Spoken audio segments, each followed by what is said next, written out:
Saham is more than just investing. Gandakan profit walau tengah relaxing. Saham is more than just investing. Gandakan profit walau tengah relaxing. Hey, hey. Start investing. Hey, hey.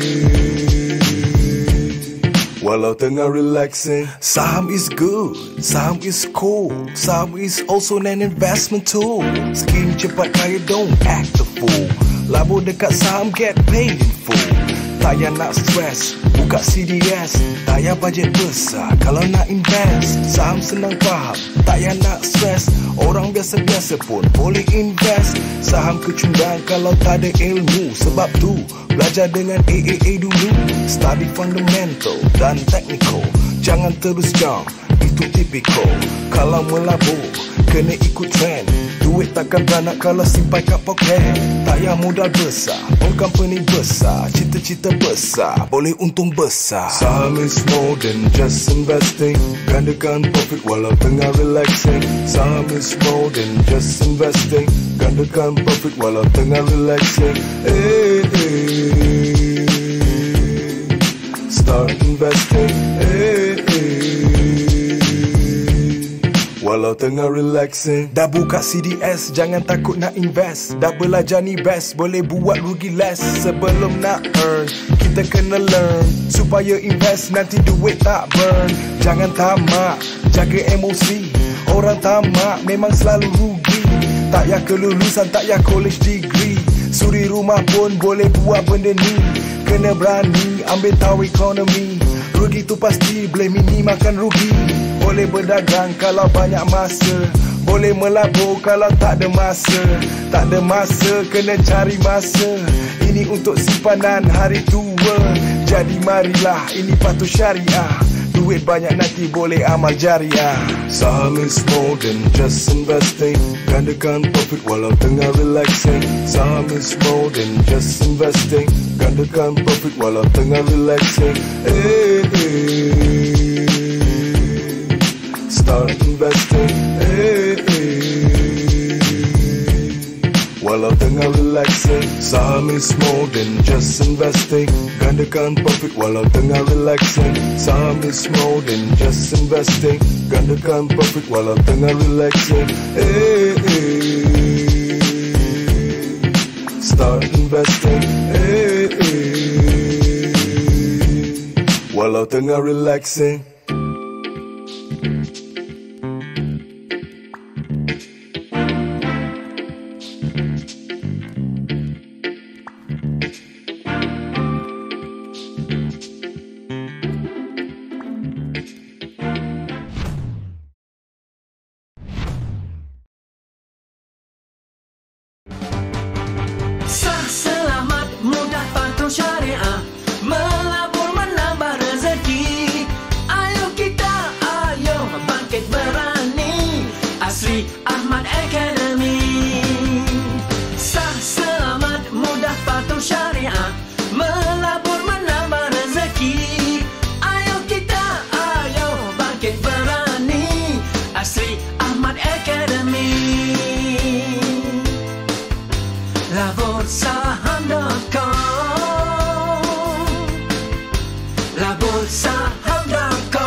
Bismillahirrahmanirrahim. Assalamualaikum warahmatullahi wabarakatuh. Selamat malam, salam sejahtera kepada anda semua bersama dengan kami pada malam ini bagi sesi sembang saham pasca pilihan raya Presiden Amerika Syarikat. Walaupun kita belum lagi mendapat keputusan secara rasmi siapakah bakal presiden, tapi Pak Cik Bidin nampaknya semakin menghampiri kejayaan. Beliau hanya memerlukan lagi 6 sahaja electoral votes untuk memastikan beliau menjadi Presiden Amerika Syarikat yang baru. Okey, itu yang berlaku. Tapi kita belum nak boleh kata putuslah.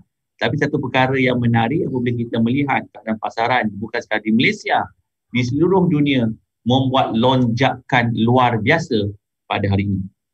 Dah lama kan? Taklah lama kan, orang baru cakap lamanya ya Allah tak ada naik saham ni kan. Tak lama mana pun kan. Memang kita dalam keadaan consolidation for a while. Tapi hari ini kita dapat lihat bagaimana saya percaya ramai yang tersenyum gembira. Kan, siapa yang mengikuti program Breaking News pagi hari, setiap hari sepanjang PKPB, kan, Alhamdulillah, saya percaya ramai tersenyum lebar. Sementara tu boleh anda komen, ada yang dah raya ini, berapa persen? Cuba share sikit. Cerita je malam ni, sembang-sembang. Right?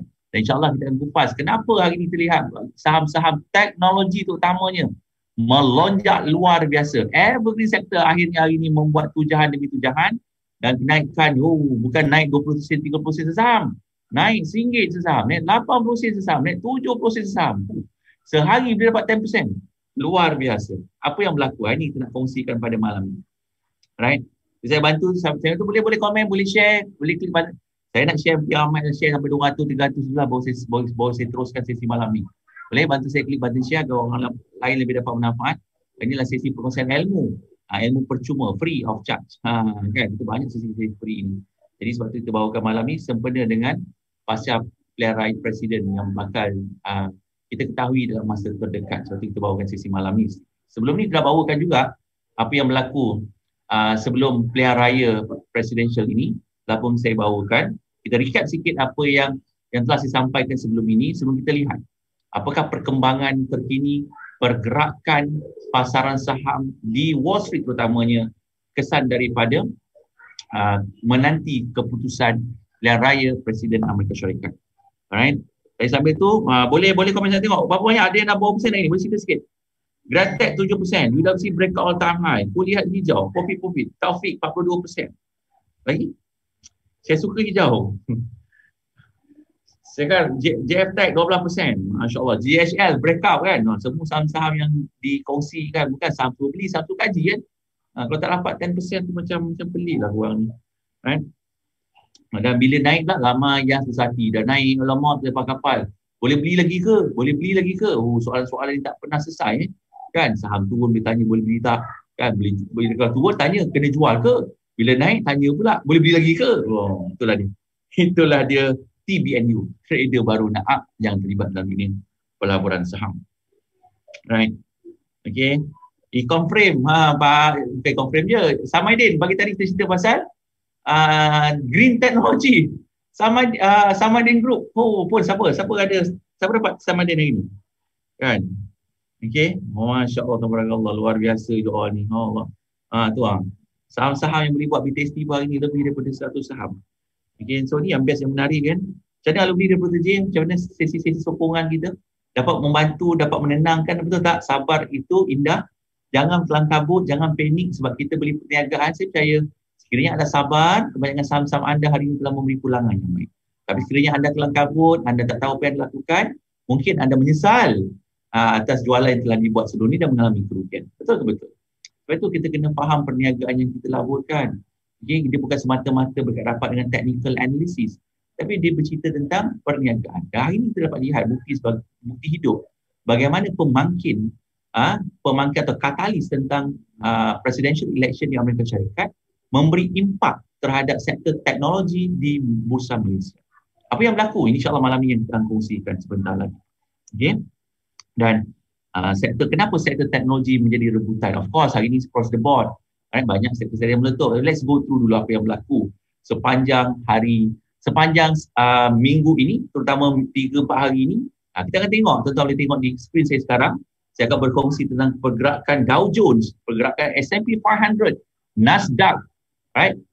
Volatility S&P, of course, VIX Index, gold futures dan juga minyak. Sebab komoditi minyak dan juga emas bersangkut paut dengan keadaan pasaran juga, dan kita lihat pasaran saham kita. Petunjuk pasaran dunia terutamanya di Amerika Syarikat. Jelas kalau kita lihat, jelas kita dapat lihat sepanjang minggu ini 4 hari berturut-turut sebenarnya kalau kita lihat pergerakan luar biasa berlaku dalam pasaran saham di Wall Street. Okey, seperti mana anda dapat lihat di skrin sekarang, 4 hari Wah, luar biasa. Sebentar lagi pasaran akan dibuka, kita tengok apa berlaku pula kan. But what we can see here, right, berlakunya reversal dan ngam-ngam sebenarnya dekat line biru. Line biru dah membuat lantunan untuk Dow Jones, right, Nasdaq di line hijau, right, S&P jauh di sana line biru tu lah. Dia sideways dan membuat lonjakan menunjukkan ke tiga-tiga indeks petunjuk pasaran di Wall Street iaitu Dow Jones, S&P 500 dan Nasdaq, right, membuat pembentukan yang serupa. Okey, serupa. Okey. Cuma saya tertarik dengan S&P 500 kerana S&P 500 lebih membawa simbolik kepada 500 syarikat gergasi terpilih di Amerika Syarikat. Kalau kita tengok ni macam nak breakout je lagi. Apakah selepas pengumuman pilihan raya Presiden ini kita akan dapat saksikan berlakunya all time high breakout, sama-sama kita nantikan, especially S&P 500. Kita tengok the whole chart S&P 500 kita. Nampak tu? 3,006. Oi, ini adalah monthly chart. Monthly chart telah sampai kembali ke tahap rintangan. Belum lagi keputusan pilihan raya diumumkan. Tapi apakah dia mampu untuk berada di all time high breakout? Lala. Selamat Hari Raya, maaf saya batin kalau kita lihat daripada petunjuk indeks yang ada. Alright? Dan kali ini S&P 500 tuan-tuan, saya nak share juga minggu lepas saya ada share tentang pergerakan indeks di S&P pilihan raya sebelum ni. Sekarang saya nak share screen saya pula. Okay. Jadi kita akan tengok apa yang berlaku dalam pasaran. Right, let's go through slide saya yang sebelum ni saya pernah kongsikan sebelum ni kepada tuan-tuan. Alright. Saya dah kongsikan tentang kedua-dua ni lah, antara Parti Demokrat dan Republican, dan sekarang ni Joe Biden Joe Biden sedang melalui Donald Trump. Dan kalau kita lihat apa yang berlaku. Ni saya kata one day before, sebelum ni nampak dia yo-yo, tapi kali ni berbeza. Kali ni one day before election kita dapat lihat dia ke atas, dia bergerak bawah. Kan sebab tu anda nampak berbeza berbeza daripada sebelum ini. Okey, kalau tengok sejarah lah kebanyakannya, inilah keadaan yang berlaku. Incumbent party won, yang warna ni incumbent party lost. Okey, jadi sekarang ni, kali ni kalau kita lihat pergerakan lebih awal, sebab satu minggu baik siapa pun menang, tak kisahlah sama ada incumbent ataupun parti yang memerintah sebelumnya atau parti yang baru, kita dapat lihat sebenarnya kenaikan. Ini one day after, one month prior pula. Salah, sasul lah dah. Macam cakap bahasa Melayu, saya cakap bahasa Inggeris dah sasul dah ni. Kita dapat lihat, alright, berbeza sedikit kali ini hasilnya. Mungkin, tetapi dari segi petunjuk S&P 500, ini menarik. Okay? Pergerakan ini memang luar biasa. Dan perkara yang sama berlaku sekali lagi pada election pada kali ini. Okay? Election pada kali ini. Dan kalau kita lihat sekali lagi, kalau kita lihat warna merah, Parti Demokrat, Parti Republican, dan warna biru adalah Parti Demokrat. Kalau kita lihat sebenarnya, memang pasaran lebih gemar dengan Parti Demokrat. Right? Parti Demokrat, orang lebih suka terkenaikan tu. Jadi kenapa dia suka tu? Ni kita nak kaji sekejap lagi kan. Kerana kalau kita lihat pula kedua-dua pihak ni yang terlibat kan dalam pasaran ni, kita tengok kenapa, apa kelebihan kedua-duanya yang diwawarkan oleh para analisa. Ni kan. If Trump wins, ini perkara-perkara yang akan mendapat benefit. Okay? Dan if Biden win, ini. Dan sebenarnya kalau kita lihat, adakah perkara ini sedang berlaku? Ini kita nak kupas pada malam ini. Alright? Chinese tech stock. Kita ada ke Chinese tech stock, kita dekat Malaysia, kita dekat Bursa Malaysia. Kan? Green energy, kan? Healthcare facility, sustainable infrastructure. Yang ini pharmaceutical. Tapi hari ini kita lihat cross the board, saya boleh katakan kat Bursa Malaysia, semua sektor bergerak naik. Luar biasa. Alright? Ini, tapi kita tengok kesan sebentar lagi. Okay? Sebentar kita akan bincangkan perkara ini. Okay? Tetapi sementara tu kita mungkin boleh lihat semula indeks-indeks. Tadi kita tengok apa yang berlaku previously, apa yang sedang berlaku, dan kita tengok for the past, mungkin kita boleh zoom sebelum ni, tahun 2016, kita boleh tengok, kita boleh gunakan tahun 2012 dan 2016 sebagai petunjuk pasaran. Tu 2016 sama tu. 2016 election berlaku. Uh, election berlaku. Dan dia jatuh kan, lepas tu dia naik balik. Tapi kali ni lebih pantas lah dia naik, lepas tu naik luar biasa. Kan? Luar biasa kenaikan yang berlaku. Okey, kenaikan dari tingkat S&P 500 sahaja sepanjang selepas Presiden Amerika Syarikat yang baru ketika itu menggantikan Barack Obama, iaitu Donald Trump, kita dapat lihat kenaikan saham di S&P 500. Itulah kenaikan ni. Kan sebanyak 50%. Lebih kurang Okey, itulah kenaikan yang berlaku. Tu dia. Luar biasa dan kejatuhan sebabkan COVID, tapi sekali lagi selepas ni walaupun COVID masih berleluasa, kita dapat lihat keyakinan para pelabur menyaksikan indeks S&P 500 terus berada di paras yang luar biasa. Tu dia, tengok tu. Ni dia kan, setiap kali jatuh dia naik, setiap kali jatuh dia naik lagi kan. Kita jatuh dah panik dah demam dah. So ini yang berlaku bagi S&P 500. Kejatuhan, tapi tengok kenaikan dia semula. Daripada tahap yang terendah yang berlaku, tengok kenaikan yang berlaku selepas itu. Sangat-sangat luar biasa. Dari sinilah wujudnya peluang. Sebab itu orang kata bila wujudnya krisis akan wujud peluang. Cuma kita kena bijaklah untuk mengambil peluang tersebut. Kan? Peluang ketika berlakunya krisis. Dan inilah dipanggil volatility tentang pilihan raya. Okay? Saya tak suruh bila pilihan raya kita ambil peluang ni masa terjun tu kita ambil. Tidak. Kita perlu tahu apa yang berlaku, apa yang menyebabkan, yang boleh menyebab naik turun pasaran. Dan di sini wujud peluang untuk kita mengambil peluang tersebut. Okay. So, sekali lagi saya menggunakan S&P 500 sebab dia lebih simbolik kepada 500 companies yang besar di Amerika Syarikat. Okay. Dia berbanding saya menggunakan Dow Jones sebab Dow Jones hanya melibatkan 30 buah syarikat sahaja. Of course, Dow Jones merupakan petunjuk pasaran saham di Amerika Syarikat. Tapi kalau kita lihat perkembangan juga sama tuan-tuan pergerakan yang hampir serupa dengan pergerakan S&P 500 seperti mana yang anda dapat saksikan sebelum ni bila kita buat perbandingan antara sektor. Okay. Dan all the way up. Masih all the way up. Dan apakah kalau sekiranya kalau kita lihat setiap kali berlakunya pilihan raya kan, selepas pilihan raya kalau kita zoom, mungkin kita boleh zoom jauh sikit perjalanan tak? Kita zoom jauh sikit. Tengok kita nak tengok dia tu 2016 dan kita tengok dan berlakunya kejatuhan 2020 sebabkan oleh pandemik. 2012. What happened 2012? Ketika berlakunya election ketika itu. Kita tengok pula masa itu 2012. Supaya kita dapat tahu apa yang berlaku. Dan pada malam ini, walaupun pasaran di Amerika Syarikat masih belum dibuka, tetapi sekali lagi pasaran hadapan di Amerika Syarikat iaitu Dow Jones Futures dan juga Nasdaq Futures, S&P Futures, semua sedang rally. Luar biasa. Rally yang berlaku. Okay. Kita go through 2010, 2012, not bad. 2008 sahaja berlaku kejatuhan, tapi 2008 saya buat exceptional lah. Kerana apa? Sebab ketika itu berlakunya krisis. Okay, subprime crisis. The big short, cerita the big short. Pasaran mengalami kejatuhan. Walaupun berlaku pilihan raya pada tahun 2008, tapi itu lebih kepada kejatuhan disebabkan oleh krisis yang berlaku, financial ataupun subprime crisis yang berlaku di Amerika Syarikat. But what happened selepas kejatuhan yang begitu pantas berlaku pada 2008, but sekali lagi, market make a comeback daripada 2008 ke 2012,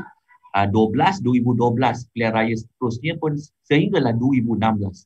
Pasaran terus membuat uptrend yang sangat luar biasa. So persoalannya sekarang, kalau kita melihat trend pasaran yang ada, mampukah pasaran saham di Amerika Syarikat terus berada di paras tertinggi dalam sejarah? Dan apakah tempiasnya akan sampai ke bursa Malaysia? Ini yang kita lihat. Ini yang kita lihat. Okay? Dan kenapa hari ini kita dapat saksikan sektor terutama sektor teknologi di bursa Malaysia membuat breakout yang sangat baik, dan bukan sebagai bursa bukan teknologi saja, FBNQ Asia kita juga ini melonjak lebih daripada 30 mata dan hampir tadi ditutup semula di paras 1,500 mata.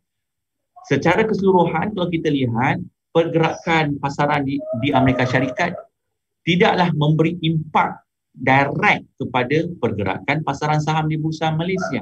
Kerana di Malaysia sendiri, right, of course dari segi katalis dalaman seperti keadaan politik dalam negara, keadaan pandemik dalam negara, of course bajet yang akan dibentangkan, banyak lagi katalis dalaman yang akan memberi kesan terhadap pasaran saham di Malaysia.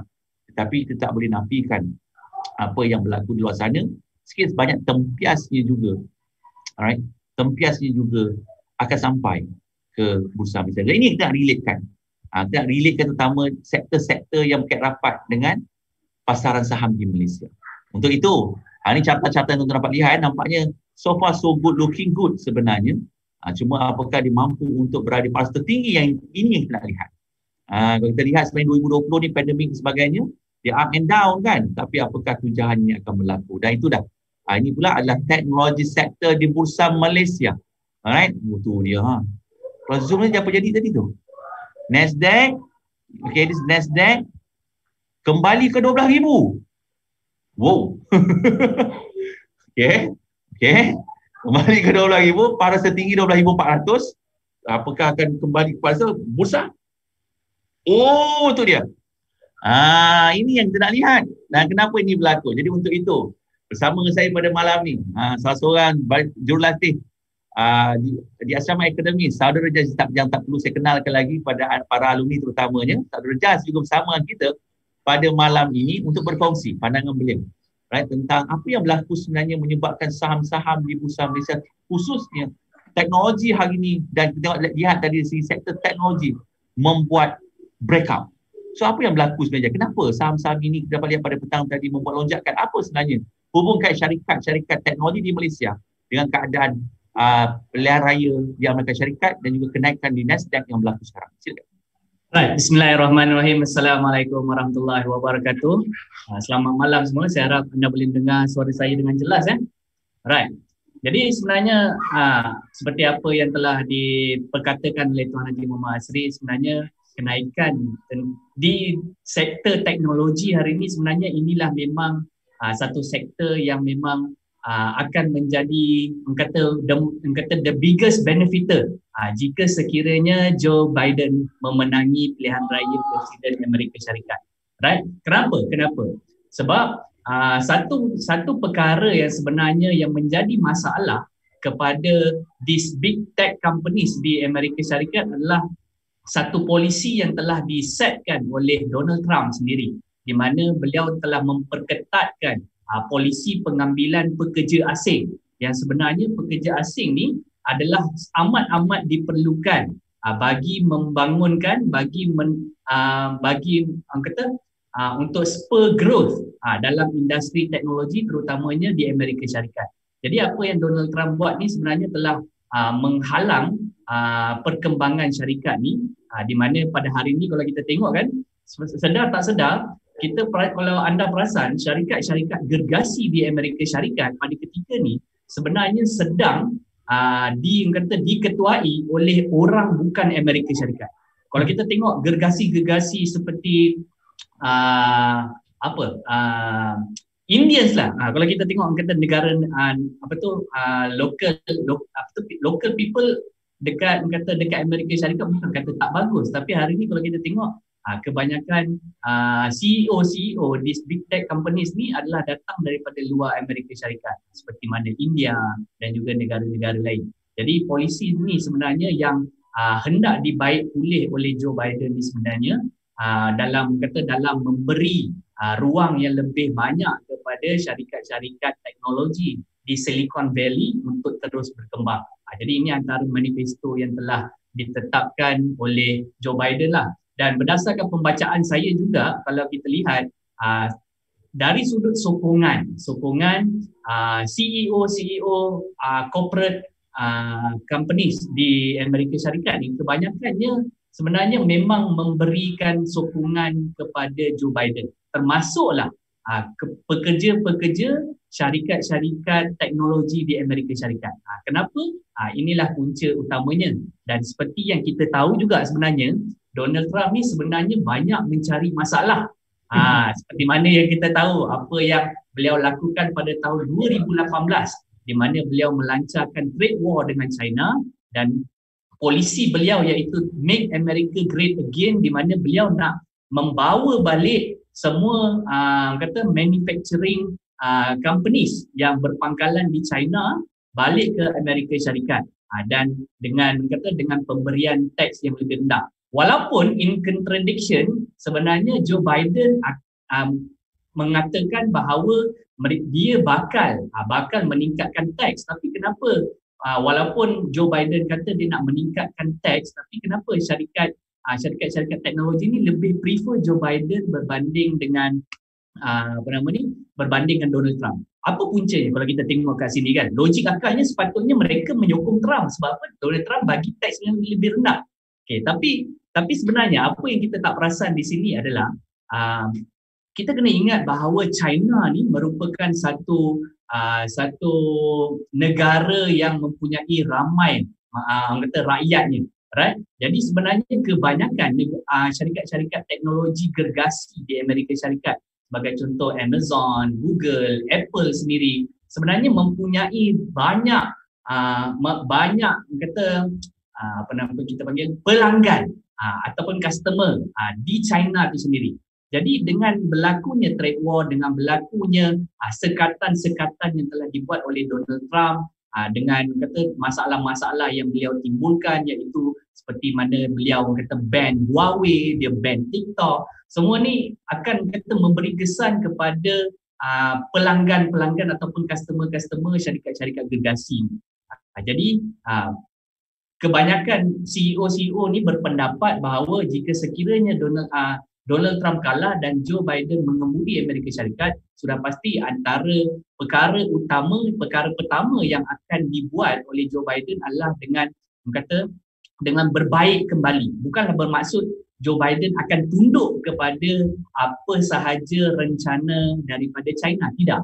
Tetapi negotiation dan juga peaceful punya trade lah yang bakal dibincangkan oleh Joe Biden ni terhadap China, yang sebenarnya memang merupakan rival, kompetitor utama bagi Amerika Syarikat.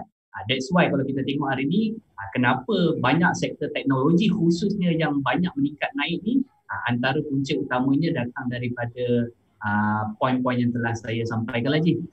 Oh, maksudnya ialah semungkin dari segi businessman melihat bahawa agak letih melihat dasar yang dibuat perang perdagangan antara Amerika dan China yang tak bersedahan pun sampai hari ini. Betul. Dan sekiranya Joe Biden mendahului dan menggantikan, sekiranya beliau menang, dasar ini mungkin akan dipertimbangkan semula dan ia memberi kesan yang positif terutama saham-saham teknologi di Bursa Malaysia.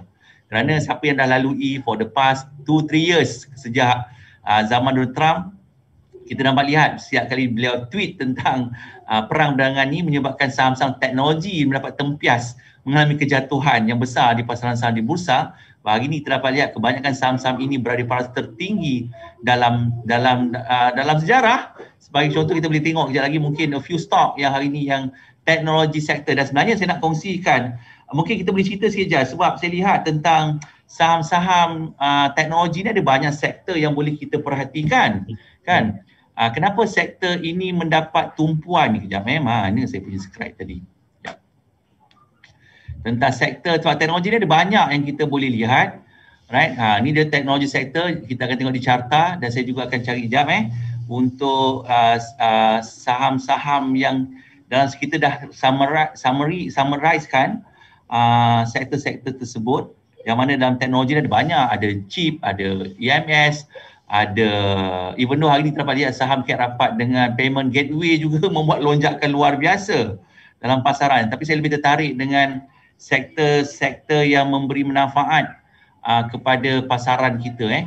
Saya pun nak cari saya punya slide tu jap. Dia hilang tadi. Saya dah simpan. Jap, hilang pula. Sebab sektor ni banyak sektor yang boleh kita perhatikan. Okay. Okay, this one. Alright. Sekejap saya share screen. Yes, this one. Sebenarnya dia ada banyak sektor ni kita kena tahu dan bijak, dan kebanyakan saham-saham ni sebenarnya antara saham tiba dengan OSAT juga membuat lonjakan. Antara kita dapat saham Inari, Getronic, KSM, Unicem, MPI. Alright.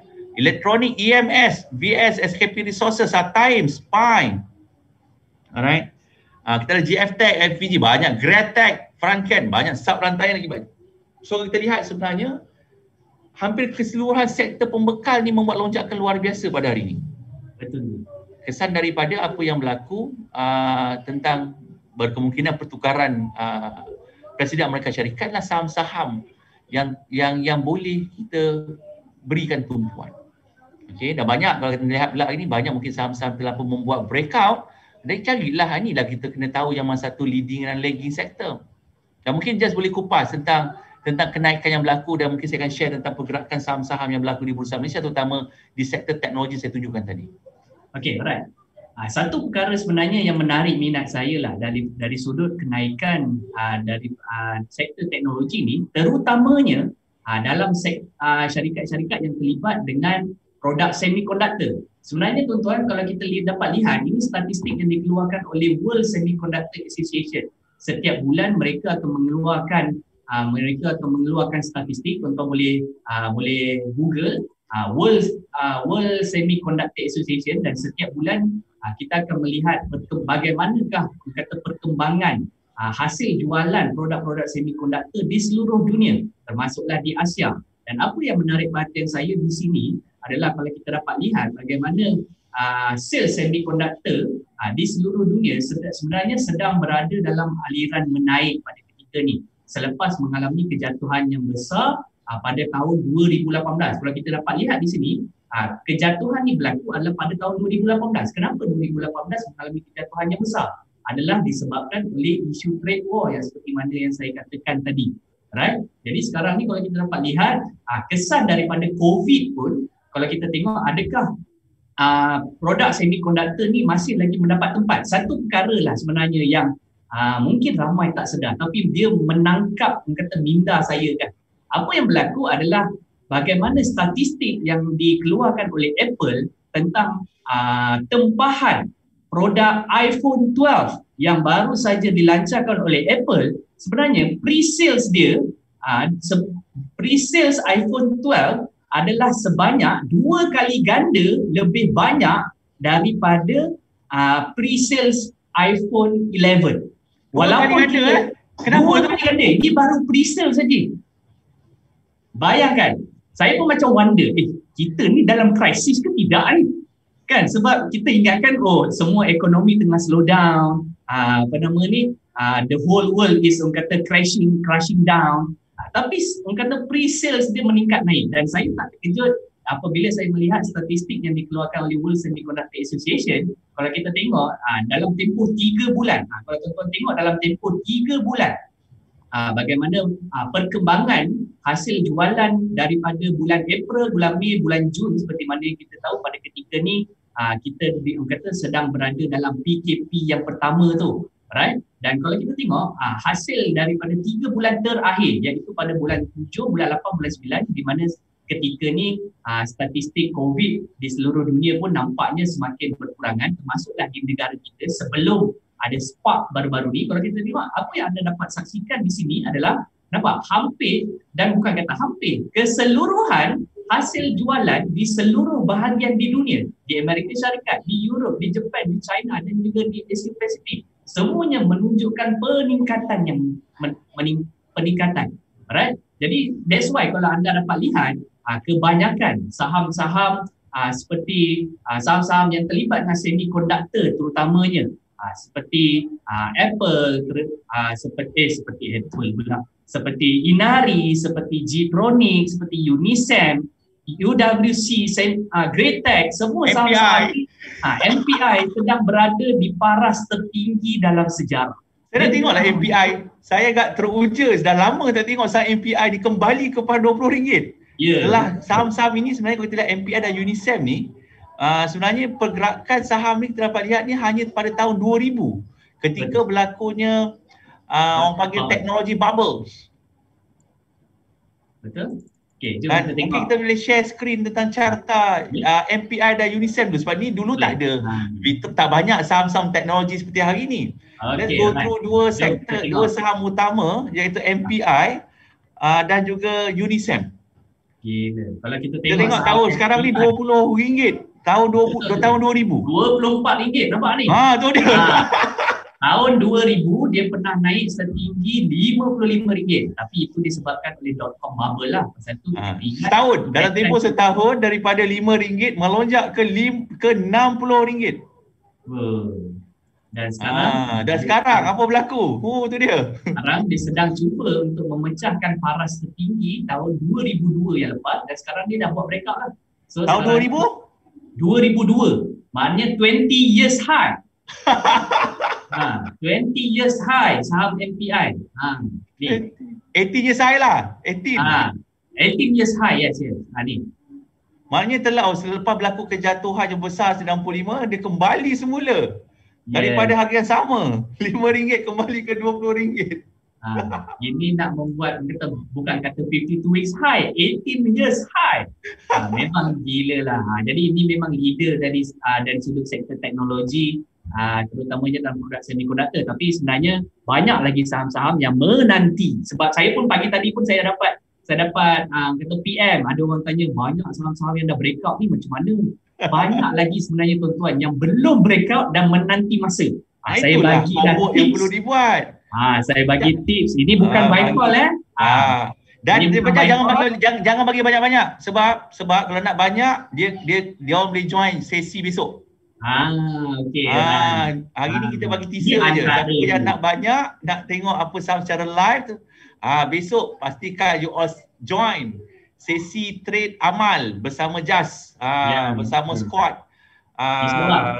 Saya kongsikan detailnya berkenaan detail tu. Kita hari ni kita teaser satu dua saham. Tapi kalau siapa yang satu saham lah yang saya kongsikan. Ini besok projek untuk Sabah. Saham Inari. Saham Inari ni kalau kita tengok paras tertinggi yang direkodkan adalah RM2.70. Sekarang ni berada di paras RM2.65. Sikit lagi. InsyaAllah saya percaya esok saham ni antara saham yang akan menjadi tumpuan. Sebab ini saham yang masih belum breakout. Dan kenapa Inari? Kita kena faham bahawa Inari ni terdapat hubung kait dengan Apple. Di mana Inari ni merupakan pembekal chip bukan kepada Apple, kepada Broadcom. Dan Broadcom juga adalah supplier utama chip kepada Apple. Jadi sebenarnya seperti mana yang saya katakan tadi, jika sales Apple semakin meningkat naik, maka kita tahu saham Broadcom pun, sales Broadcom pun akan meningkat naik. Dan jika sales Broadcom pun naik, maka saham sales Inari juga dijangkakan akan mengikut perkembangan tersebutlah. Ini antara saham yang memang leader kepada produk teknologi. Dan kalau kita tengok dari sudut market capitalization untuk sektor teknologi, saham Inari lah saham yang mempunyai market capitalization yang paling besar berdasarkan market capitalization di Bursa Malaysia. Right? Jadi itu satu saham. Sebenarnya ada banyak lagi yang saya nak kongsikan. Tapi sekadar ingin berkongsi sedikit program esok yang bakal saya anjurkan. Sebenarnya ini program live trade amal, right? Program live trade amal bagi mengumpulkan dana untuk projek Sabah Prihatin. Disebabkan oleh seperti mana yang kita tahu di Sabah pada ketika ni kebanyakan daerah-daerah di Sabah sekarang ni dikenakan PKPD lah, PKPB. Jadi banyak orang kata rakyat Sabah yang terkesan teruk, dan tim kami sepanjang minggu lepas memang kata bertungkul lumus menghantarkan bantuan berupa beras dan keperluan asas yang lain kepada lebih 2,300 keluarga di seluruh kawasan di Sabah. Tuan-tuan, kalau cakap tentang Sabah ni, kalau cakap tentang kawasan pedalaman Sabah ni bukan macam pedalaman Semenanjung pedalaman Sabah yang kena masuk pakai 4-wheel drive 4 jam, yang nak kena naik boat pergi ke pulau, dari satu pulau ke satu pulau. Mereka ni memang sangat terkesan teruk. Memang insyaAllah esok dalam sesi esok saya akan kongsikan beberapa video yang sangat menyayat hati. Dia tunjuk beras dah memang habis dah 2 minggu dah tuan-tuan. Tak makan apa-apa. Nasib baiklah tim saya yang kata iaitu alumni kami di Sabah dan sahabat-sahabat lain di Sabah yang kata bersama-sama bekerjasama untuk kata mengedarkan bantuan tersebut. Jadi besok seperti yang saya katakan, program live trade amal ni bukanlah bermaksud kita akan tekan sama-sama, tidak. esok saya akan kongsikan bagaimana saya melihat pasaran dan apakah maklumat-maklumat penting yang saya akan gunakan sebelum saya membuat keputusan jual dan beli. Okey, dan esok juga berkebetulan pula dengan pembentangan bajet 2021. Special lah. So mungkin kebanyakan daripada anda yang tidak pernah menyaksikan apakah kesan belanjawan, pembentangan belanjawan ni. Jadi esok pada sesi petang, belanjawan ni akan bermula jam 3 petang. Kita akan melihat sendiri bagaimana reaksi pasaran yang dijangkakan akan menjadi sangat-sangat volatile disebabkan oleh pembentangan belanjawan 2021. Jadi untuk maklumat lanjut berkenaan live trade amal, bagaimana nak register, anda boleh ke page saya Jazli Izzuddin ataupun anda boleh pergi ke page ECJ Cash, alright, untuk mendapatkan link pendaftaran bagi menyertai program kita juga dah share Jaz dekat Facebook. Alright, okey.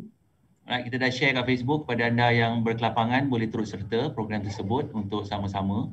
Dan alhamdulillah sebenarnya pihak mereka telah pun menyalurkan lebih daripada 2,000 keluarga di Sabah, tapi masih tak cukup segala peruntukan yang kita dah salurkan berapa ratus ribu Jas ke Sabah? 150,000 so far ni. Memang jauh lagi. Jauh lagi kan? Jadi that's why Just initiate this program. Dan anyway dia pernah duduk Sabah lama. Sabah dia tiku, dan alumni kita di Sabah juga sebenarnya ramai yang PM kita yang minta kita nak turun, tak boleh nak turun. Jadi kita turun dari segi bantuan yang boleh kita salurkan kepada sahabat-sahabat kita di Sabah. Jadi insyaAllah untuk kita ni memang program amal, duit tu 100% ke terus ke sana.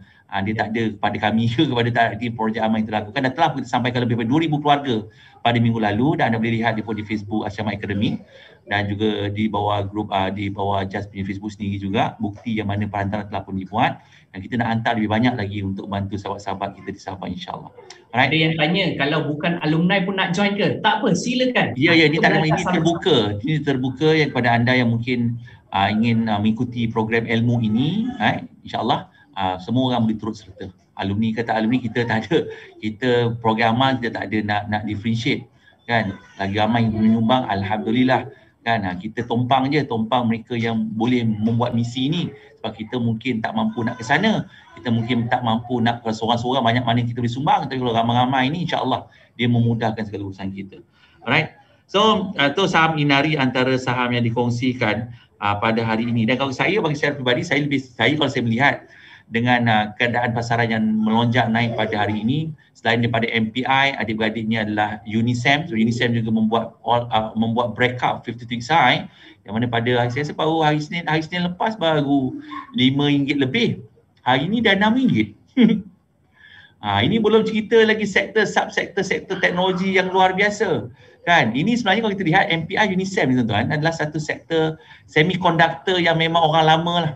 Mereka dah orang lama dalam industri. Dia tak seperti Gratec, dia tidak seperti Vitrox, right? Dia tidak seperti FPG Group ataupun saham-saham lain lah, MI, UWC kan. Dia tak sama.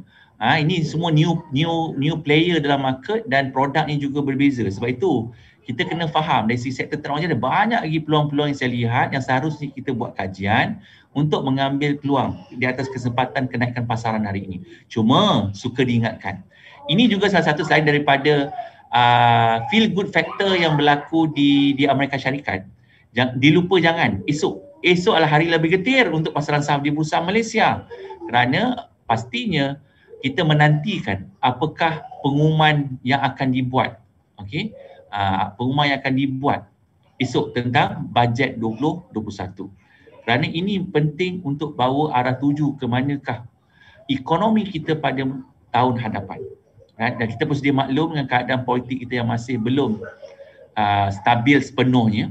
Jadi kita mengharapkan yang terbaik daripada pembentangan bajet, dan bajet ini dapat diluluskan. Dan pastinya banyak agenda-agenda yang akan dibawakan oleh Menteri Kewangan, dan kita tengok. Dan sebab itu saya katakan pasaran akan menantikan apakah hari ini juga merupakan pra budget rally. Biasanya memang ada pra budget rally tuan-tuan. Before budget biasanya pasaran akan bertindak balas positif. Sebab tu hari ini kalau kita lihat sektor teknologi naik, semua sektor lah saya boleh katakan hari ini kalau kita tengok indeks semua naik. hampir keseluruhan, I can say cross the board. Okay, plantation pun breakout kan. Ada yang raya plantation tak? Tapi pastinya teknologi, even tu kita lihat saham-saham berkait rapat dengan healthcare juga make a comeback hari ni. Alright, make a comeback hari ni. Apakah desas-desus tentang katanya berkemungkinan windfall tax tidak dikenakan. Jadi macam-macam andaian sedang dilakukan dan insyaAllah alright, besok kita akan nantikan moga ada kabar gembira untuk rakyat Malaysia khususnya kita semua, apatah lagi kepada para pelabur tegar di Bursa Malaysia. Ini yang kita nantikan besok insya-Allah. Okey. Jadi ini antara cerita kita pada malam ni. Sampai tu ada belajar sesuatu tak malam ni? Kita nak teaser-teaser sikit je malam ni, sembang saham tak lama pun kan. Sebab nak cerita lama pun korang tak klik button share pun. Kan tak ramai klik button share. Alright. Okay. Mana share? Dah share belum?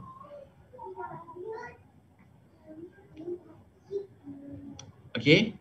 Tak apa.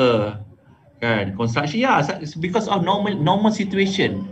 Normal situation bila pembentangan bajet memang biasanya sektor construction ini memang tidak ketinggalan. Kerana setiap tahun kita sedia maklum memang akan ada projek-projek mega. Tapi adakah kali ini ada projek-projek demikian untuk merancangkan kembali sektor pembinaan yang setelah sekian lama agak sepi? Ini yang dinanti-nantikan oleh para pelabur. Tapi saya sangat yakin sebenarnya, saya pasti kerajaan akan lebih menumpukan perhatian kepada keadaan ekonomi hari ini, yang mana kita lihat kadar pengangguran yang mungkin meningkat, keadaan mereka yang kehilangan pekerjaan. Jadi saya percaya peruntukannya lebih kepada untuk melihat rakyat boleh berbelanja semula. Rakyat ini penting. Kalau rakyat tidak boleh berbelanja, perkembangan ekonomi akan terencat. Sebab tu kita kena berbelanja, tapi kena berbelanja secara berhemah. Kan? Jadi apakah peruntukan? Apakah KWSP akan dibenarkan untuk pencarum mengeluarkan sekian jumlah?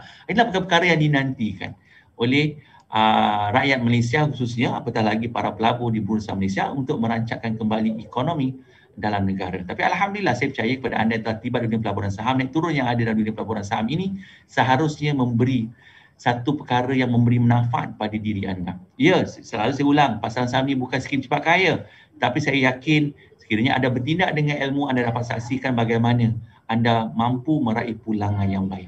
Tadi saya dapat berjumpa seorang alumni, seorang yang frontliner bertugas di barisan hadapan. Dia kata, Haji, dengan keadaan pasaran yang naik turun tapi dengan ilmu pelaburan, alhamdulillah dia kata untuk bulan minggu ni dapat RM500. Dia kata modal kecil kan.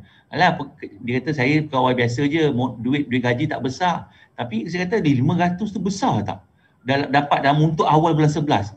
Besar Haji. Ini seronok tuan-tuan. Kan kita bukan cerita ribuan ringgit, sebab kena ingat.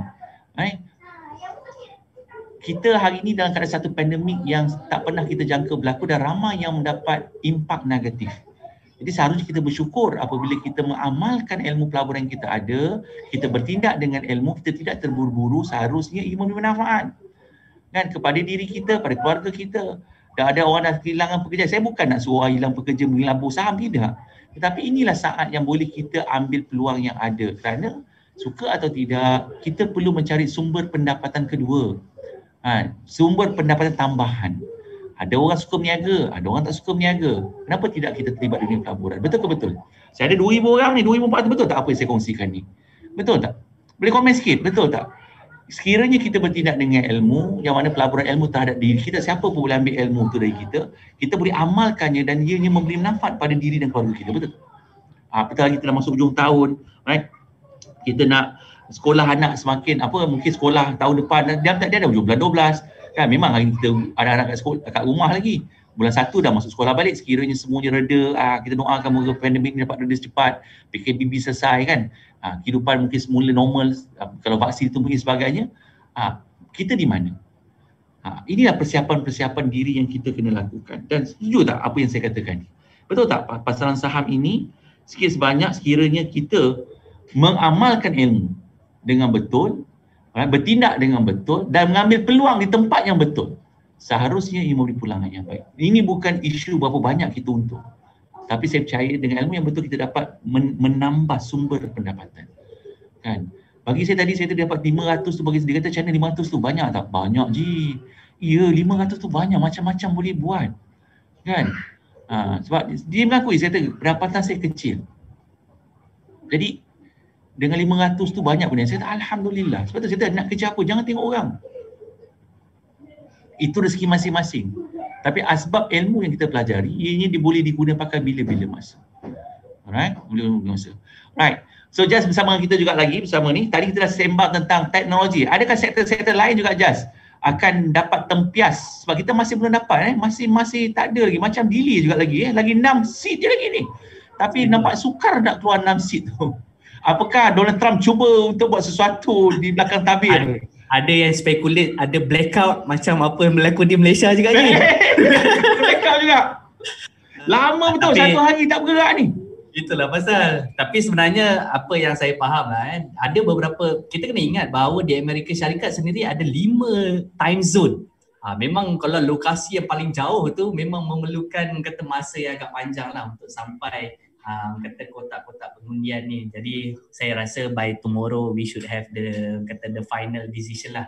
And then berbalik pada tadi, apakah sektor lain yang dijangkakan bakal kata menerima manfaat daripada jika sekiranya betul Joe Biden kata memenangi pilihan raya Presiden Amerika Syarikat ni, antara satu lagi sektor adalah sektor green energy.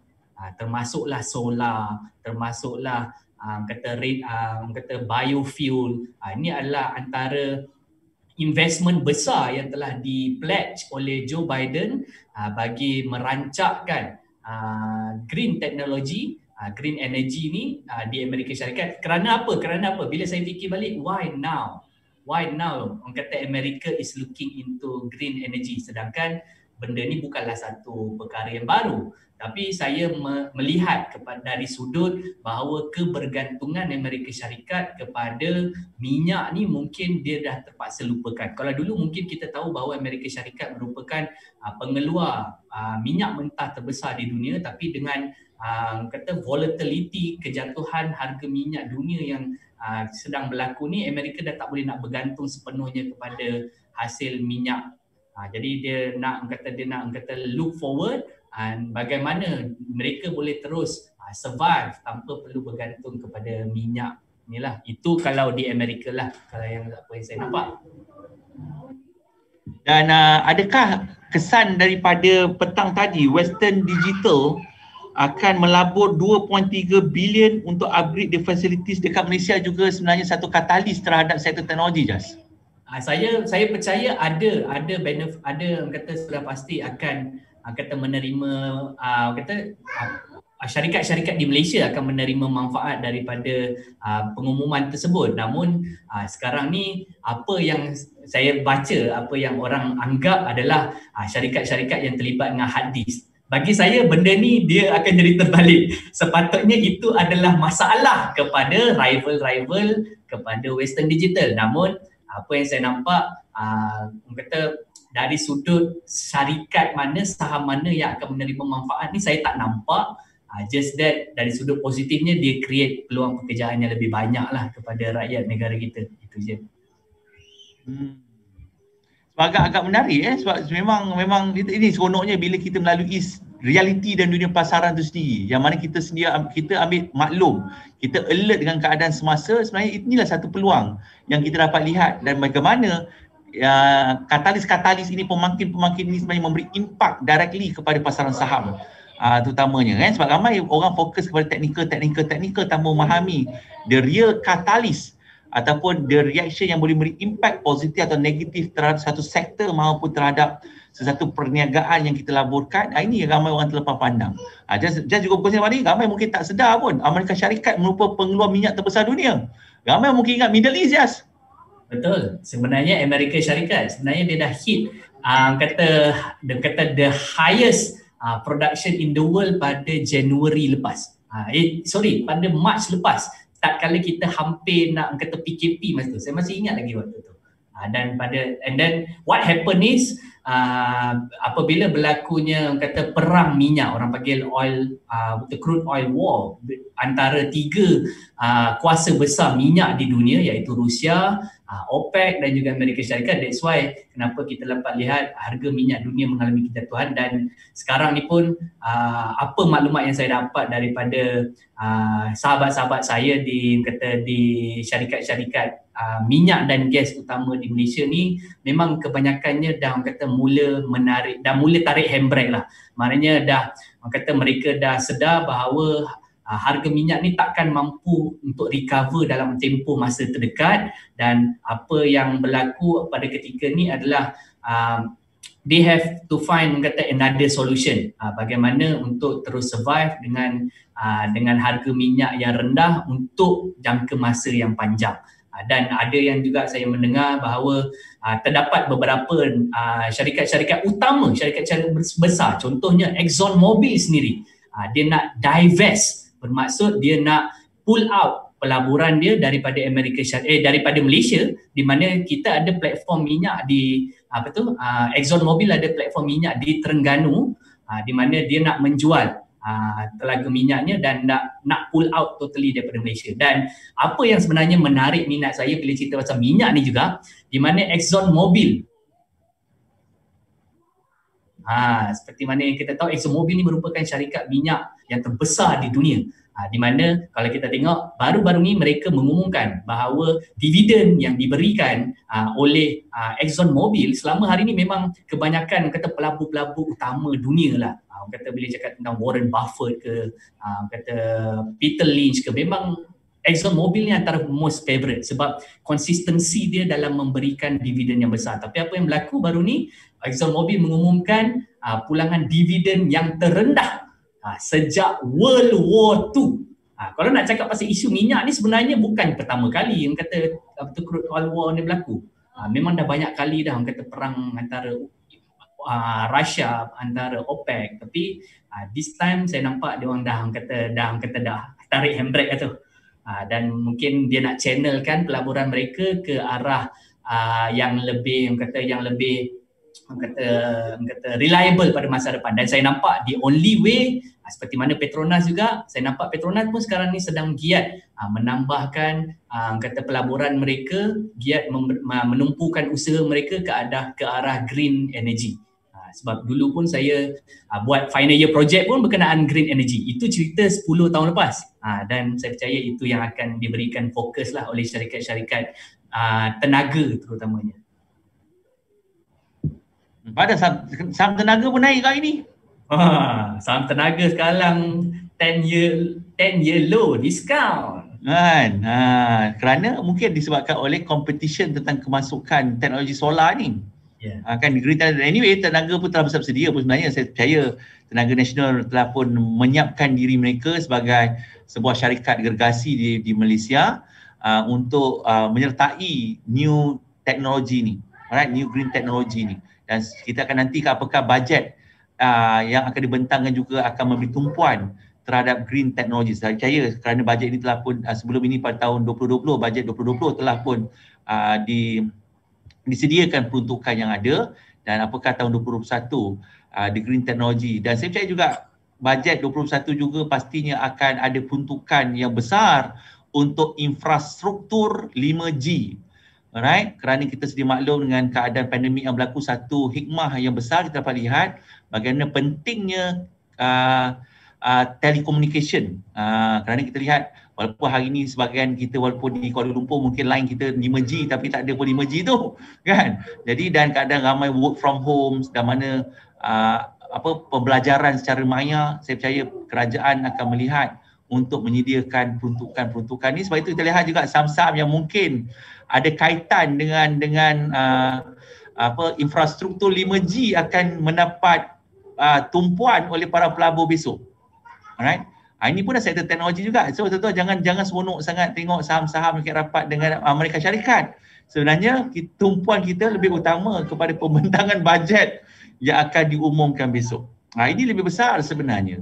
Okey. Kerana dan saya difahamkan kalau merujuk apa yang saya peroleh sekarang, hanya 80 orang sahaja besok dibenarkan untuk berada dalam sidang parlimen. Okey.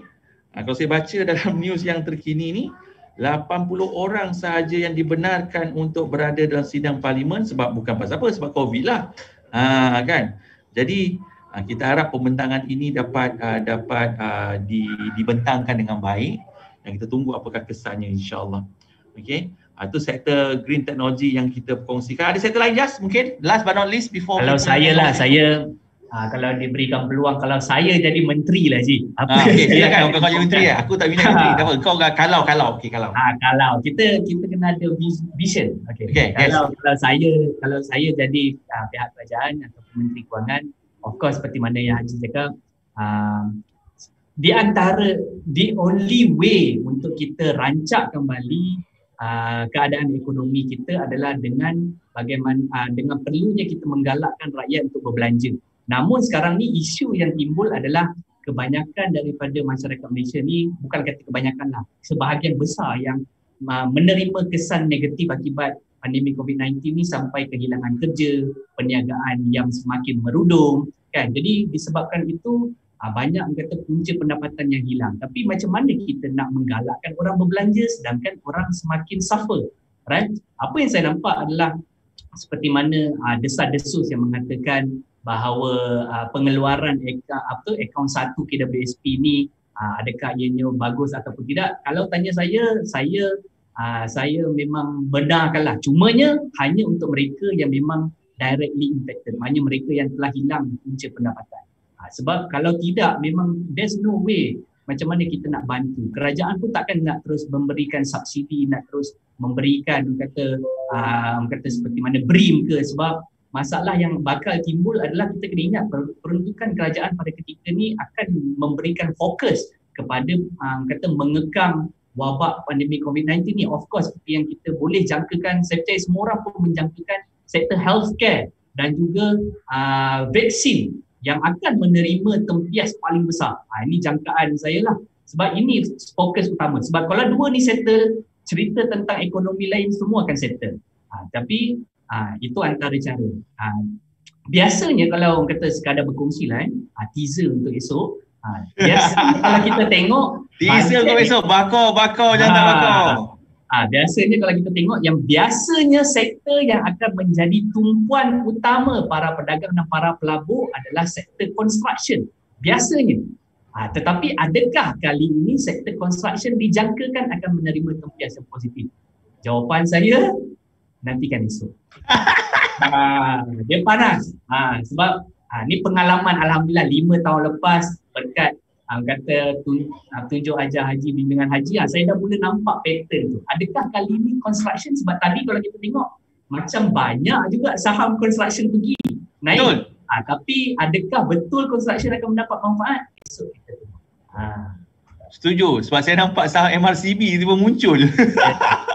Gadang, saham permintaan tiba-tiba muncul lah. Ini semua kita akan lihat. Dan saya setuju, saya pun secara peribadi kalau melihat dengan perkembangan terkini, kerajaan peruntukan tu selain daripada perbelanjaan yang harus dibuat oleh rakyat Malaysia, maknanya perlu adanya bantuan untuk mereka-mereka yang memerlukan, terutama di kalangan B40 dan M20 M40 juga, M40 dan M20. Okey, mereka-mereka ni memerlukan. Dan daripada itu saya percaya juga peruntukan terhadap teknologi pastinya untuk memastikan Malaysia adalah landasan yang betul untuk revolusi, orang kata apa, industri 4.0, dan luar negara tak cerita 4.0, dia dah cerita tentang 5.0.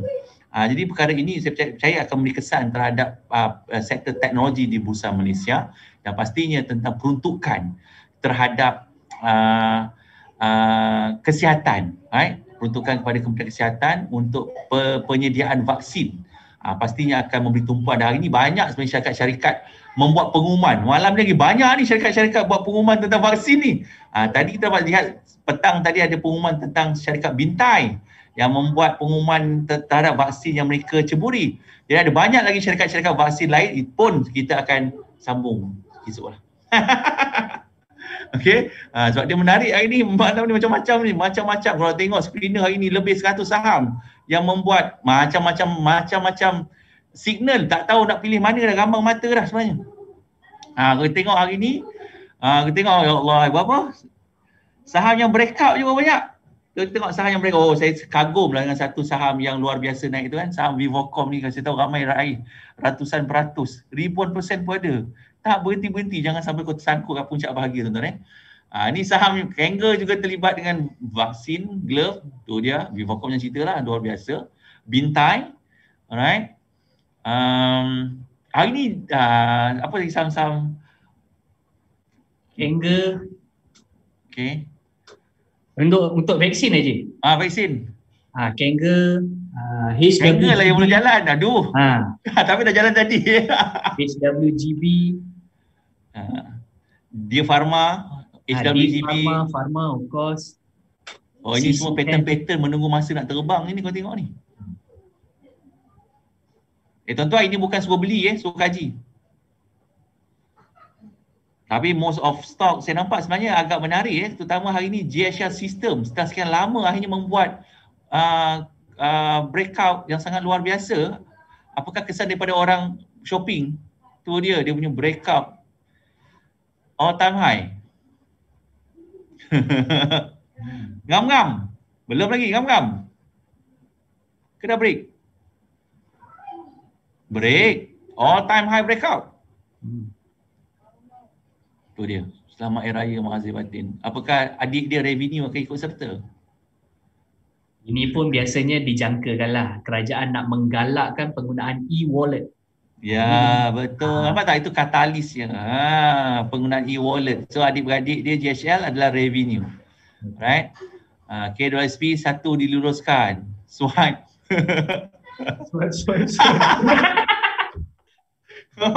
Ini masalah kan ni kan, nanti Shopee jangan macam tu. 11-11. Allahu Akbar. Jangan contoh, jangan. Tapi betul juga sebenarnya kalau kita lihat, saya pun tak ada masalah dengan kalau nak lepaskan peruntukan ni. Tapi saya teruja juga sebenarnya kalau Jas kata tadi tentang jualan telefon meningkat berkali ganda. Sebenarnya kalau dilihat juga, jualan kenderaan di Malaysia, terutama jualan kereta Proton, juga mencipta sejarah baru. So sebenarnya apa berlaku tu? Semua cerita pasal Bumblebee, Proton. Tengok dah keluar kereta lah dah. Kan? Juga membuat rekod baru jualan iPhone cerita rekod baru, jualan kereta cerita rekod baru. Sebenarnya ni kita gawat tak gawat sebenarnya. Saya pun dah muskil kan sebenarnya. Kan seronok kalau duit kereta ke duit telefon ni semua saham yang bayar. Siapa setuju? Siapa setuju dengan saya? Duit telefon, duit kereta tu kan saham bayar. Kan bursa bayar. Bursa belanja. Alright. Bursa belanja tak ada hal katanya. Okey. Itulah yang berlaku iPhone 12 macam-macam lah korang ni. Okeylah, tuan-tuan, belajar sesuatu malam ni. So insya-Allah besok saya juga akan bawakan sesi opening closing breaking news besok pagi. Banyak saham-saham kita akan kongsikan besok. Dan insya-Allah petang 2.30 hingga 5 petang anda boleh bersama Saudara Jas, alright, bagi program amal yang beliau anjurkan. Dan sebenarnya alhamdulillah saya percaya beliau hampir anjurkan hampir setiap minggu, setiap hari Jumaat, mengambil kesempatan hari Jumaat yang penuh barakah. Beliau membuat pengisian ilmu, bukan suruh beli saham, dijual saham, tapi membuat pengisian ilmu melihat secara realiti naik turun pasaran apabila banyaknya katalis yang berlaku dalam pasaran, alright, dan sambil itu kita beramal insya-Allah. Okey, so boleh terus serta program tersebut dan apa sahaja sumbangan yang tuan-tuan lakukan is 100% pergi ke tempat yang disalurkan. Tuan-tuan tak ada fee dikenakan, tu boleh check lah. Tak ada masalah sebab kita dah buat bukan first time, alhamdulillah. Banyaklah usaha sama yang telah dilakukan. Jadi itu ambil kesempatan besok dan juga insya-Allah besok petang juga saya akan bawakan sesi closing bell. Closing bell tu percuma lah percuma ni setengah jam je nak tengok apa berlaku je. Tapi kalau you nak tahu lebih banyak peluang-peluang yang ada nak melihat kupasan demi kupasan, you all boleh join sesi amal, live trade amal yang dianjurkan oleh Saudara Jas besok petang insya-Allah. Alright, saya dah share dekat komen, you all pun boleh sebar-sebarkan. Okay, bantu kita sebar-sebarkan benda manfaat ni supaya lebih ramai dapat manfaat. Kan? Lihat realiti pasaran ni, bukan nak tengok untung rugi tidak. Realiti, macam mana kita kena alert dengan keadaan pasaran. Ini penting tuan-tuan, ini penting. Alright, so dah jam 10 dah terlajak masa ni dah. Saya harap sesi hari ni memberi manfaat. So, okey tak semua ni? Okey? Sibuk komen, okey tak malam ni, sesi malam ni? Belajar sesuatu, katalis ni lah, dia panggil katalis kan, dan kesan terhadap pasaran saham. Mana komen korang ni? Okey tak ni? Like, share saya tak sampai 1000 ni, cepat, lagi 200. Right, kita dah share lah, abang kita dah pin kat situ. Alhamdulillah, ramai yang akan terlibat sama, insyaAllah. Sebar-sebarkan benda yang baik ni. Benda yang baik ni bukan first time kita buat. Duit ni bukan masuk syarikat kita, masuk pertumbuhan terus tuan-tuan ni. Masuk pertumbuhan semua, okey? Jadi malam ni buat homework. Buat homework seperti mana telah kita sembangkan tadi, sektor-sektor yang boleh dilihat. Cuma nasihat saya, jangan teremosi lebih sangat. Okey, seronok-seronok juga, alhamdulillah. Okey, sebab saham kalau kita lihat dah naik berhari-hari. Pastinya akan berlaku pengambilan untung. Itu normal. Cuma janganlah kau cedok lagi ke atas tu. Kan? Siapa yang untung hari 10%, untung hari 20%, alhamdulillah. Misi kita 10% je sebulan, betul? Alumni dapat betul tak? Misi kita 10% sebulan. Dan saya percaya dia achievable. Minggu pertama, Oktober pun achievable dah. Penghujung tu dia bergegar sikit.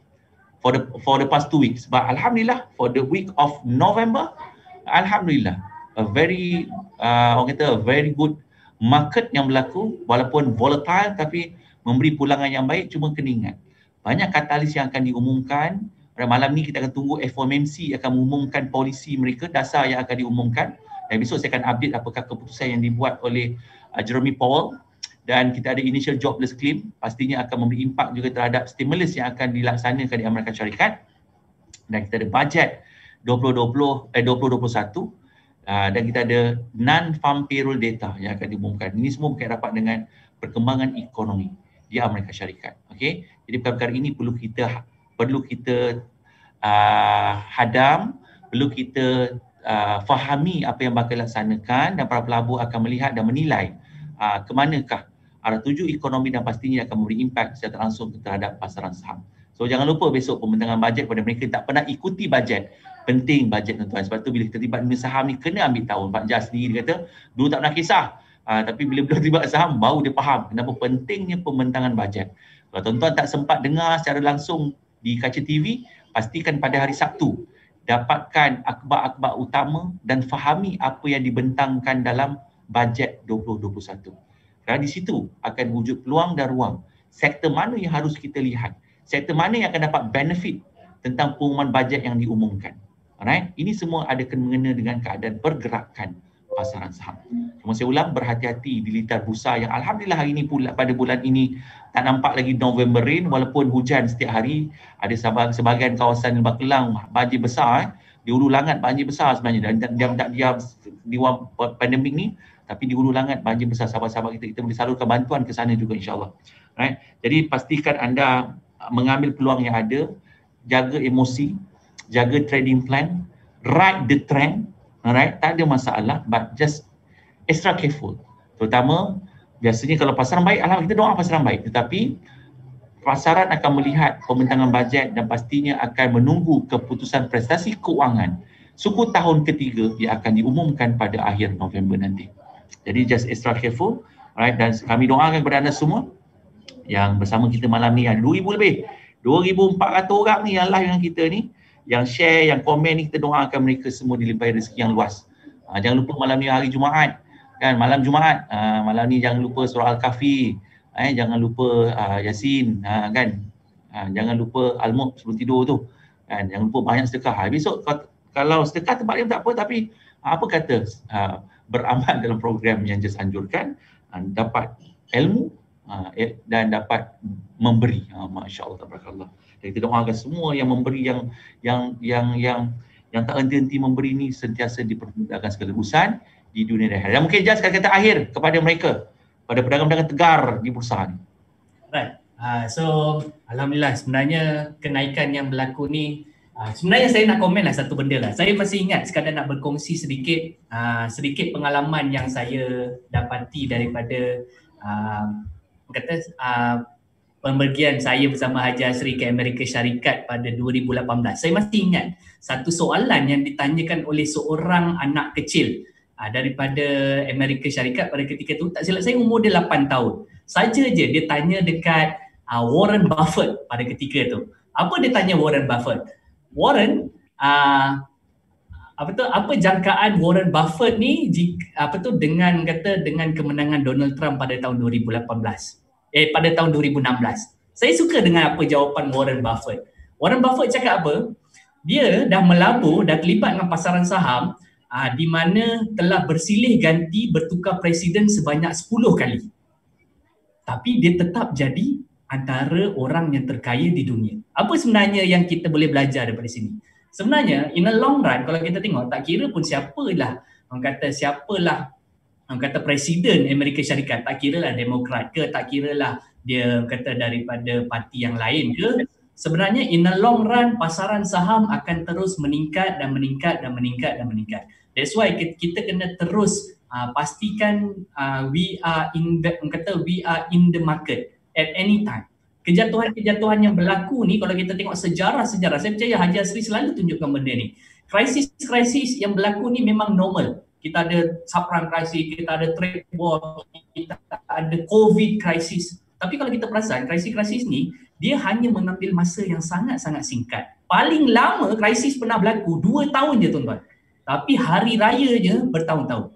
Pasal tu bila berlakunya krisis, kejatuhan, sebenarnya jangan mudah kita nak rasa nak down, nak demotivated, nak rasa macam pasaran saham ni semua tipu ke scam ke, tidak. Sebenarnya kalau kita cukup boleh bersabar dengan hasil 6%, 5% setahun yang biasa kita dapat selama ni, kenapa perlu kita nak menggelupur, kenapa perlu nak menggelabah bila saham kita tak naik sehari 2 hari. So sabar sikit, krisis tu akan berlaku setiap masa. Dan penting juga sebenarnya berlakunya krisis, sebab kalau saham asyik naik, kita pun jadi makin gayat, masalah juga. Jadi bagus sebenarnya berlakunya krisis, berlakunya kejatuhan ni supaya untuk membolehkan kita yang tak sempat naik bas ni, kita join sekali. Right? Lepas tu kita kena tanam mentaliti ni dalam kepala otak kita supaya kita terus bersemangat dan terus bersungguh-sungguh dalam yang sah dan patuh syariah di Bursa Malaysia ni. Alright, itu daripada Jas. Okay, sebab itulah sebenarnya janganlah cerita, jangan panik, jangan give up, relax lah. Kan saham memang naik turun, bukan naik, bukan turun. Kita lah kena pandai mengambil peluang yang ada, insyaAllah. Right, so saya harap sesi hari ini memberi manfaat pada semua, insyaAllah. Kita akan nantikan besok pagi breaking news, dan sebelum tu seperti jangan lupa, pada mereka yang zero, boleh bantu saya tak? Alumni, pada anda yang setiasa bersama saya, Sabtu kita ada program percuma. Pada mereka yang zero, untuk saya tunjukkan bagaimana first step, langkah pertama yang anda boleh terlibat dalam dunia pelaburan saham secara percuma. Tolong share link yang ada dekat atas kat saya punya tajuk ni. Tolong sebar-sebar kepada sahabat. Alhamdulillah ada 3,000 penyertaan. Tapi saya percaya 3,000 yang dapat percuma ni tak datang pun. Jadi saya buka lagi 1,000 penyertaan. Alright? Sebab saya tahu 3,000 tak akan datang. Kan? Tapi 3,000 dah telah mendaftar program percuma ini pada untuk anda memulakan langkah pertama. So bantu saya sebar-sebar kepada saudara mara adik-beradik untuk terlibat. At least dia ambil tahu tentang pelaburan. Tak suruh melabur lagi, suruh dia ambil tahu sahaja dulu. Kan? Macam mana pelaburan saham boleh membantu dalam menggandakan wang secara sah dan patuh syariah. Itu yang pertama. Yang kedua, hari Ahad, jangan lupa alumni, you ada sesi kelas lagi bersama MY. Saya dah bagikan link Telegram, dalam link semua Telegram, termasuk bakal alumni The Protege, walaupun mereka belum masuk The Protege lagi. Link telah saya salurkan ke dalam grup Telegram. Alumni semua tolong daftar. Ini tolong daftar program ini, program di bawah Bursa Malaysia, anda perlu berdaftar. Ianya adalah percuma bersama momentum trader kita, Master Yus. Ini topik best ni. Kan, macam pilih saham-saham potensi. Alright.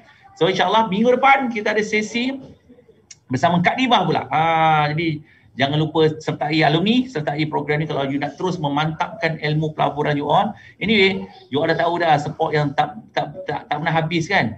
Jadi terus belajar untuk ambil peluang supaya bila market naik, market macam ni you dah bersedia untuk ambil peluang tu. Dan kepada mereka yang bakal menjadi ahli keluarga Asri Ahmad Academy pada tahun 2020, sesi akhir kita The Protege 28 hingga 30. Ini sesi terakhir kita dengan diskaun 50% harga tawarannya. Inilah sesi terakhir kita, tahun depan harga lain. Jadi kepada mereka untuk dapatkan sesi 3 hari ini boleh terus kontak nombor hotline yang tertera. Dan alumni okey tak? Sesi alumni The Protege best tak? Dan alumni The Protege, tunggu saya akan umumkan 11 nanti.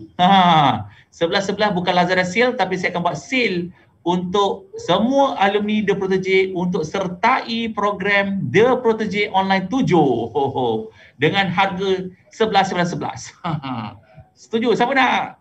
Program 3 hari, kan? Kita recharge semula ilmu ni supaya dapat rebut peluang yang ada. Sesi yang terakhir 2020 dengan harga 11. Tunggu Lazada sale. Lazada buat sale, aku mau buat sale. Alright? Ada alumni nak join? Siapa alumni dia TP1, TP2, TPO1, tak kisah. Kita buka kepada semua alumni untuk cuma tempat terhad lah Zoom itu ada yang ramai. Kan, nanti ramai breakout masalah juga. Kita breakout sama-sama seperti biasa. InsyaAllah. Kita ingat, supaya 3 hari lepas mungkin kita ingat, dah lupa dah. You all dapat tengok 2 kali kan? Tengok lagi. Ini bukannya record, live. You all pun tahu macam mana keterujaan seronoknya dalam program The Protege ni kan? Siapa yang nak join ni? Saya mungkin buka tak banyak tempat lah kan, sebab kita ada TPO7. Tapi pada alumni tunggu 11 dan 11, sempena Lazada buat sale, saya pun buat sale lah untuk alumni. Kan, harga tak boleh bincang, harga memang boleh bincang punya, luar biasa. Kan, tak masuk akal. Silap gaya hari Isnin trade cover. Masya-Allah. Tak nak janji yang korang lah. Tak nak janji lah. Tapi korang pun dah tahulah kan. Bila kita mengkaji sama-sama, kita berkati sama-sama, insya-Allah. InsyaAllah lumayan, insyaAllah. Saya tak nak janji lagi bintang, korang je tahulah. So alumni standby 11. Tempat terhad untuk you recharge. Ini sekali je saya buka. Ini pun memang sebab saya nak you all ambil kesempatan hujung tahun, lengkapkan diri ilmu. Itu je. Dan saya percaya you all dah dapat sokongan demi sokongan. Kan? Tak ada masalah. Ini kepada mereka yang rasa macam tak puas dah, nak lagi kan. Dan you yakin, saya tahu you yakin, you dah lalu pun kan proses tu kan, you tahu best kan macam mana berbaloi kan. Jadi insyaAllah nanti kan 11 saya akan umumkan sesi untuk bersama dengan untuk you all berturut serta bersama TPO7 yang terakhir. Alright. Okay. Okay, itu je dari saya kot. Saya rasa cukup. Alright, standby. Tak kisahlah siapa pun boleh join. Okay, tarikh 28 hingga 30. Reserve your seat, reserve your date dulu. Jangan reserve seat lagi, aku tak lancar lagi. Reserve your date. Dan sebar-sebarkan juga kepada saudara mara. This is the last session 2020 dengan harga tawaran yang saya tawarkan. You pun tahu harga yang saya tawarkan mampu milik kepada mereka yang bersedia untuk belajar, dan dengan sokongan demi sokongan kita berikan tak putus. Inilah sesi terakhir tahun 2020 dan insyaAllah kita akan bersambung semula The Protege 8 insyaAllah pada tahun 2021. Right, itu pun mungkin pada end of Januari atau awal Februari. So 2 bulan atau 3 bulan akan datang. So this is the last session for this year untuk sama-sama anda sertai insyaAllah. Alright guys, terima kasih banyak sekali lagi kerana bersama. Right, jumpa besok pagi. Pastikan besok pagi, malam ni buat homework, cari lagged stop. Yang belum bergerak, jangan cek dah banyak tu. Yang banyak, berarti dia pull back. Kita cari yang belum bergerak. Yang baru bergerak. Kan? Sektor mana tak tengok. InsyaAllah besok bersama saya sekali lagi breaking news pada besok pagi jam 8.30 pagi. Terima kasih kepada Jas yang bersama kita pada malam ni. Right? Dan di balik tabir carta kita sebenarnya Sarul Syazwan. Di balik tabir kita menyediakan carta-carta yang anda lihat sebentar tadi. Right? Tiba-tiba dia muncul kat situ kan. Kita orang ingat nak buat program macam ni senang ke? Tengok, semua orang kat rumah berkorban masa. Kan? Berkorban masa untuk memberi program perkongsian ilmu kepada anda untuk ianya dapat dimanfaatkan oleh anda semua insyaAllah. Okay? Masih banyak. Jumpa lagi. Moga sesi hari bermanfaat. Bantu saya share agar lebih ramai dapat menonton sesi malam ini. Terima kasih banyak. Yang baik dari Allah SWT yang lemah daripada kami. Right? Jumpa lagi. Assalamualaikum warahmatullahi wabarakatuh. Dan selamat malam.